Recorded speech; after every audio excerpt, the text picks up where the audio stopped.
বৰপেটাৰ নখান্দা নৈত অবৈধ মাটি খনন।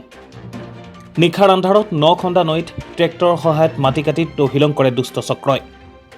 কুম্ভকৰ্ণ নিদ্ৰাত বৰপেটা জিলা প্ৰশাসন।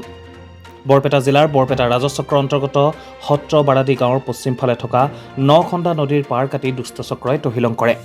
সত্ৰবাৰাদি গাঁৱৰ সচেতন নাগৰিক অমিতাভ পাঠকে কেইবাবাৰো জিলা প্ৰশাসনৰ ওচৰত আবেদন নিবেদন কৰি অবৈধ খনন কাৰ্য বন্ধ নোহোৱাত আজি সংবাদ মাধ্যমৰ আগত প্ৰকাশ কৰে মন্তব্য। বন বিভাগ তথা জিলা প্ৰশাসনক মেনেজ কৰি চলাই আছে নেকি খনন কাৰ্য? কেতিয়া সাৰ পাব বন বিভাগ? খনন কাৰ্য ৰোধ কৰিব সাহস হ'ব জানো বৰপেটা জিলা প্ৰশাসনৰ? আমাৰ এই বাতৰি দেখাৰ পিছত কি ব্যৱস্থা গ্ৰহণ কৰে সেয়া সময়তহে লক্ষণীয় হ'ব। আজি 2 বছৰমান আগতে আমি এখন ৰাইজৰ পৰা এপ্লিকেশ্যন দিছিলোঁ বৰপেটা জিলা প্ৰশাসনক। তাৰ পাছত তেওঁলোকে সঠিকভাৱে চাই পেলাই গোটেইখিনি পৰ্যবেক্ষণ কৰি তেওঁলোকে অলৰেডি বন্ধ কৰি দিলে 2 বছৰ আগতে।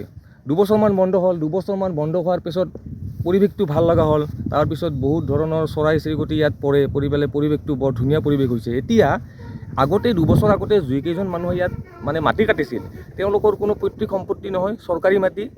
গতিকে বলপূৰ্বকভাৱে তেওঁলোকে মাটি কাটিছিল।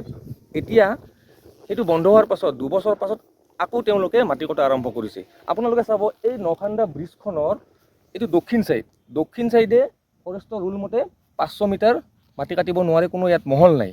আৰু নখান্দা ব্ৰিজৰ উত্তৰ চাইডে 250 মিটাৰ, তাতেও কোনো মহল নাই। গতিকে এই এলেকাত ফৰেষ্টৰ ৰুল মতে গাইডলাইন মতে ইয়াত মাটি কাটিব নোৱাৰে।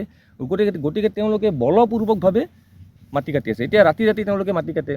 মই জিলা প্ৰশাসনক অৱগত কৰিছোঁ, কিন্তু লিখিত এপ্লিকেশ্যন দিয়া নাই। তথাপিও আজি মই লিখিত এপ্লিকেশ্যন এখন দিম, মই নিজে দিম। গতিকে এনেকৈ যদি মাটি কাটি ধ্বংস কৰি থাকে তেতিয়া আমাৰ গাঁওখনৰ ভৱিষ্যতৰ কথা আহিব। গাঁৱৰ স্বাৰ্থত গাঁওখনৰ ভৱিষ্যতৰ কথা আহি পৰিব। আমাৰ ইয়াৰ নখান্দা নদীৰ পাৰৰ পৰা আমাৰ বাৰাদি সত্ৰখন 300 মিটাৰ দূৰত্বত। গতিকে এনেকৈ যদি মাটি কাটি থাকে আমাৰ ভৱিষ্যত কি হ'ব সেইটো লৈ গতিকে মই জিলা প্ৰশাসনক, বৰপেটা জিলা প্ৰশাসনক এটাই কথা অনুৰোধ বিচাৰিছোঁ, যাতে অতি সোনকালে এই দুষ্ট চক্ৰৰ ওপৰত বিহিত ব্যৱস্থা গ্ৰহণ কৰে। ধন্যবাদ। বৰপেটাৰ পৰা নৱজিত নাথৰ প্ৰতিবেদন, CNC নিউজ নৰ্থ ইষ্ট।